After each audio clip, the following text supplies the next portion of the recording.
قوت غضبیہ کہتا ہے کہ انسان غصہ اور جلال اس کے اندر پیدا ہوتا ہے، اور یہ غصہ اور جلال اصل میں اللہ تبارک و تعالی کی طرف سے انسان کے مفادات کے تحفظ کے لیے ہے۔ انسان کے ذاتی تحفظات ہوں، اجتماعی تحفظات ہوں، مذہبی تحفظات ہوں، اخلاقی تحفظات ہوں، ریاسی و ملکی تحفظات کے لیے اصل میں غصہ جو ہے، یہ اصل میں غصہ ایک شکاری کتا ہے۔ ایک شکاری کتا ہے، جیسے شکاری کتے کو انسان سدھا لیتا ہے تو آپ کو کتنے بینیفٹ دیتا ہے، کبھی ہرن پکڑ کے لا رہا ہے، کبھی خرگوش پکڑ کے لا رہا ہے، پھر یہ کہ چوکیدارہ کر رہا ہے تو چور اچکوں سے آپ کو بچا رہا ہے۔ تو اصل میں غصے کی مثال اصل میں وہ شکاری کتے کی ہے۔ ہاں، شکاری کتا جو سدھا لیا جاتا ہے تو وہی کتا آپ کے لیے بینیفٹ ہے، آپ کو نقصان سے بچاتا ہے اور بلکہ بینیفٹ اور منافع لے کے آتا ہے۔ بالکل۔ اور اگر اس کو سدھایا ہوا نہیں ہے، گلی کوچوں کا کتا بنا رہا تو ہر جگہ منہ مارے گا، ہر چیز کو جپٹے گا۔ تو نتیجہ یہ مثال غصے کی ہے۔ تو غصے کو اگر آپ نے سدھایا نہیں، اس کی تہذیب نہیں کی، اس کے کونے خدرے کاٹے نہیں اور اس کو ایک ضابطے کے تحت استعمال نہیں کیا، تو یہ غصہ پھر ہر ایک کے اوپر برسے گا۔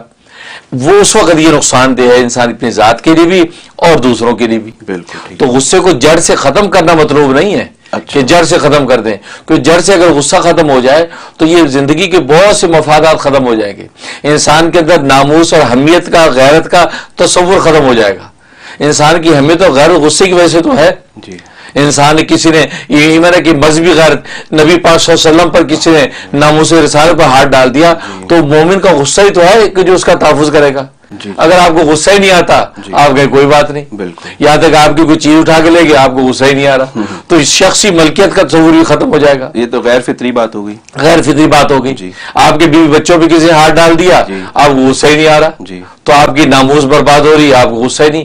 تو غصہ جڑ سے ختم کرنا مقصود نہیں ہے، اس لیے دین اسلام میں لفظ استعمال ہوتا ہے اس تربیت کی دنیا میں ازالہ اور امالہ۔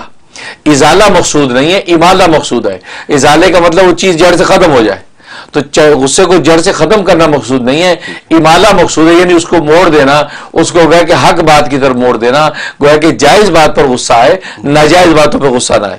اچھا، یعنی جائز غصہ ہو، بے جا غصہ نہ ہو، بلا وجہ بات بے بات غصہ کر رہے ہیں۔ تو یہ تو اس سے نبی پاک صلی اللہ علیہ وسلم فرمایا کہ بہترین گھونٹ جو مومن پیتا ہے وہ غصے کا گھونٹ ہے، کہ انسان کو غصہ آ گیا اور غصے کو جاری بھی کر سکتا ہے لیکن اس نے صبر و تحمل کر کے اس کو پی لیا، تو اس کا مطلب ہے کہ یہ اللہ کے بہترین گھونٹ ہے۔ اور یہاں تک حدیث میں آتا ہے کہ فرمایا کہ بیوی بچوں پر جن پر انسان غصہ چلا سکتا ہے اور اس کو غصہ آ گیا کسی بات پہ لیکن اسے صرف محض اللہ کے لیے اس کو برداشت کے لیے خاموش ہو گیا تو اللہ تبارک و تعالی اس کے لیے جنت آسان کر دیتے ہیں ماشاءاللہ۔ یعنی اتنا غصے کو ضبط کرنے کا ہوا ہے۔ اب غصے کو ضبط کیسا کیا جائے تو اس کے جو دو طریقے ہیں۔ ایک تو یہ کہ ریاضت اور مجاہدے سے انسان غصے کی تہذیب کرے، مجاہدات کیے جاتے ہیں، ریاضتیں اور مشقیں کی جاتی ہیں اور وہ اولیاء اللہ کی جو ہے وہ کہ تربیت گاؤں میں بیٹھ کے انسان وہ مشقیں کرتا ہے کہ جس سے ریاضت مجاہدے سے اس کے غصے کی تہذیب ہو جاتی ہے، وہ مہذب ہو جاتا ہے۔ جیسے امام غزالی فرمائے شکاری کتا ہے، اس کی آپ جب تہذیب کر رہے ہیں اس کو شکار پر چھوڑتے ہیں، آپ چیک کرتے ہیں کہ اسے شکار کھا لیا یا پورا میرے پاس گیا ہے، کھا لیا تو اس کی پھر سوری سرزنش کرتے ہیں، اس کو ڈانٹتے ہیں، اس کو سزا دیتے ہیں تاکہ اس کو سمجھ میں آ جائے کہ ہاں مجھے شکار کھانا نہیں تھا، مجھے مار کے اس مالک کے پاس لے کے آنا تھا۔ تو یہ تربیت ہوتی ہے۔ تو یہ ریاضت مجاہدے کے ساتھ غصے کی تربیت۔ دوسرا صبر، تحمل اور ضبط کے ساتھ، تحمل اور ضبط انسان اپنے اندر پیدا کرے تو تحمل و ضبط جب پیدا ہوگا تو اس سے یہ غصہ کنٹرول میں آئے گا۔ ٹھیک ہے، اس کے پھر آگے دو طریقے ہیں، ایک علمی علاج ہے۔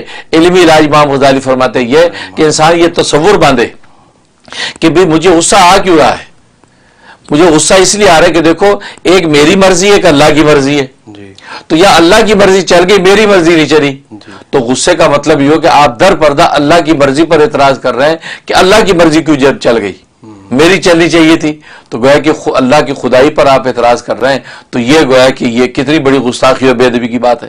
تو انسان اس پر سوچے۔ اور دوسرا یہ کہ انسان کو جب غصہ ہے تو یہ سوچے کہ یار جس پہ میرا غصہ آ رہا ہے اس پر میرا کیا حق ہے، یہ میری بیوی ہے اس پہ میرا کیا حق ہے، اس کو زندہ کس نے رکھا ہے، میں نے نہیں، اس کو یہ کھلاتا پلاتا کون ہے، میں نہیں، اس کو پیدا کس نے کیا، میں نے نہیں، اللہ نے سب کچھ کیا، میں تو ایک واسطہ اور ذریعہ ہوں کہ اللہ کی نعمتیں اس تک پہنچا رہا ہوں۔ اور غصے میں میری حالت یہ ہے کہ میں جناب اس پہ سر پھوڑنے کو تیار کھڑا ہوں، اور جبکہ میرے اوپر ایک ذات ہے کہ جس کا مجھ پہ اتنا بڑا حق ہے کہ اس نے پیدا مجھے کیا، مجھے کھلایا، مجھے پلایا اور آج تک مجھے زندہ سلامت سے رکھا ہوا ہے، اس کا اتنا مجھ پہ حق ہے، اور میں صبح شام اس کے خلاف کرتا ہوں اور وہ مجھے کچھ بھی نہیں کہتا. تو اگر وہ کچھ مجھے کہنے لگے تو مجھے پکڑ کے فنا کر دے. جب وہ اتنا بڑا تحمل کر رہا ہے اتنا کچھ دینے کے باوجود، تو یہ تو میں نے تو اس کو دیا بھی کچھ نہیں، تو مجھے بھی تحمل کرنا چاہیے. تو جب یہ مشق کرے گا تو اس کی علمی طور پہ اللہ تبارک و تعالیٰ اس کے اندر یہ چیز بٹھا دیں گے کہ غصہ کرتے وہ سوچے گا، اور اس کے بعد وہ اس کو تحمل و ضبط کی مشق کے اندر ملکہ حاصل ہو جائے گا. اس طریقے سے کریں. پھر عملی علاج ہیں. عملی علاج ہے کہ حدیث میں آتا ہے کہ اعوذ باللہ من الشیطان الرجیم پڑھیں، کیونکہ غصہ شیطانی اثر سے ہوتا ہے. شیطان جو ہے وہ اس کو چکا مارتا ہے، اور شیطان خون کے اندر جو ہے رگوں میں خون کی طرح دوڑتا ہے. تو یہ عملی علاج کیا، اعوذ باللہ من الشیطان الرجیم پڑھیں اور اپنی حالت کو بدل لیں، وضو کر لیں. تو مختلف طریقے بتائیں. تو یہ طریقے ہیں. تو یہ غصہ اس کو اس طریقے سے آپ مہذب کر لیں گے. جب وہ مہذب ہو جائے گا تو پھر وہ جو ہے گویا کہ بے جا غصہ نہیں ہوگا، بلکہ ایک جائز جگہ پر غصہ ہوگا، جس کے نتیجے میں انسان کی زندگی بہت اچھی معاشرت کے ساتھ گزرے گی.